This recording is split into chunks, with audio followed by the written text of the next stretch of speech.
So John Brennan is on CNN today. Isn't that who employs him, Mr. Producer? He's on CNN. What's that? He does his first interview with CNN with somebody named Brooke Baldwin. And true to form with the CNN hosts in the negative IQ category. Nobody's as low as Brian Stelter, but that's quite a low bar. Here's John Brennan on CNN today. Cut 5, go. Do you think this is a total stunt?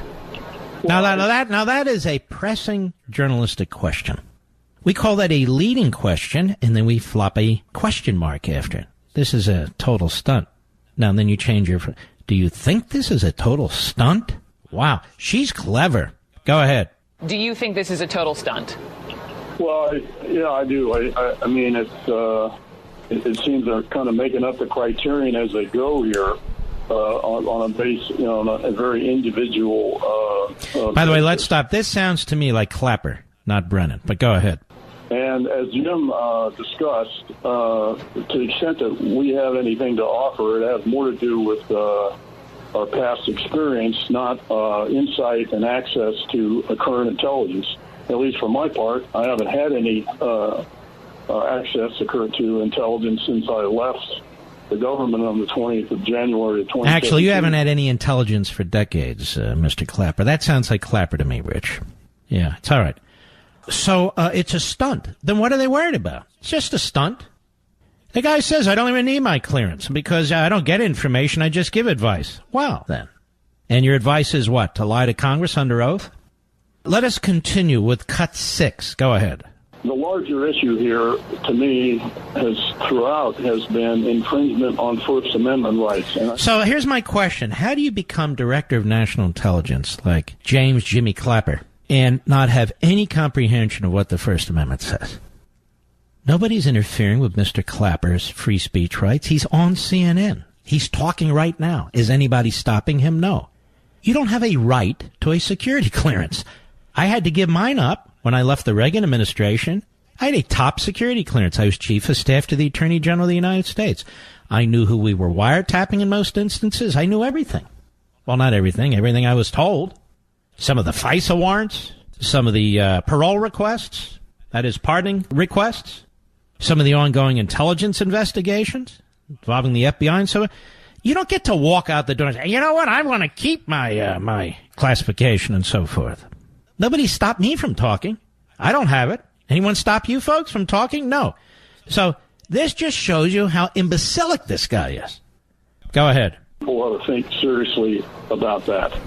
How do you mean specifically on First Amendment rights when it comes to security clearances? Infringement of our right to speak.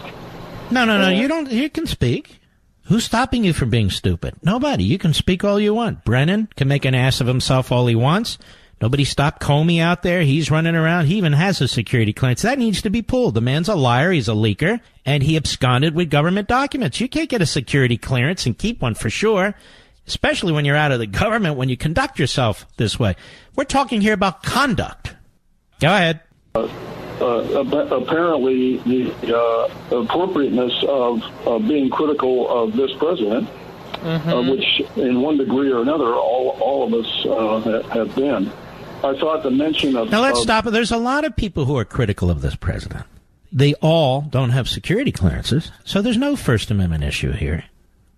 Go ahead. Andy and McCabe, who don't have their clearances anymore, it was sort of a cover for naming them in the first place, which was a non sequitur since they at the time they were first mentioned, didn't have their clearances then.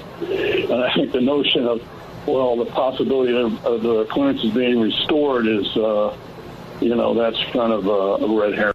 Red herrings, he would know something about red herrings, wouldn't he? He lies to the American people under oath. He retains his job. Look at the miscreants and malcontents that Obama put around him, these individuals, and compare them to the people Trump has put around. And Obama's talked about like this great manager, this great president. Look at the people he had around him. A disgrace. At the CIA, Brennan, National Security Director, National Director of Intelligence, whatever. Clapper, Susan Rice, National Security Advisor. State Department, one doofus after another. Hillary Clinton, and then, of course, John F. Student Kerry. Just look, they're not even close to comparable. This is a battle worth fighting. It gets this whole Omarosa thing off TV. She's a buffoon. The media are buffoonish. They keep pressing this stuff. Gets it all off, I'm surprised they haven't figured out how to call Trump a racist through all this. Matter of fact, Mr. Producer, I think every one of these people is white. They're all white, aren't they? I think they are. Let's see here. Clapper, white. Brennan, white. Comey, white. Stroke, white. They're all white. So they can't accuse him of being a racist in this regard anyway. I know they want to, but they can't.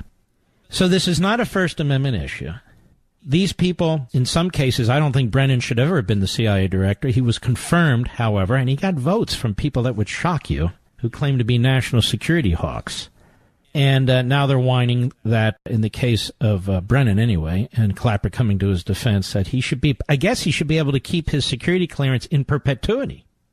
Well, Susan Rice, she's not white. But Comey, Clapper, they're looking at Yates and McCabe and Hayden and Stroke and Page. They are overwhelmingly white, is by my estimation. But I am somewhat colorblind. Did you know that, Mr. Badu? Did I ever tell you that?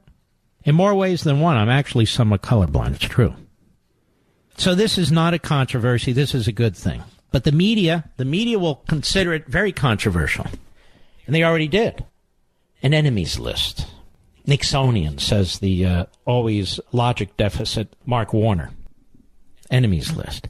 Sure, the never-Trumpers will jump in on this, too. They've never seen anything like this before. I've never seen anything like a former CIA director like John Brennan. Has anybody else? I don't think so. These people are not working for the government anymore. This isn't complicated.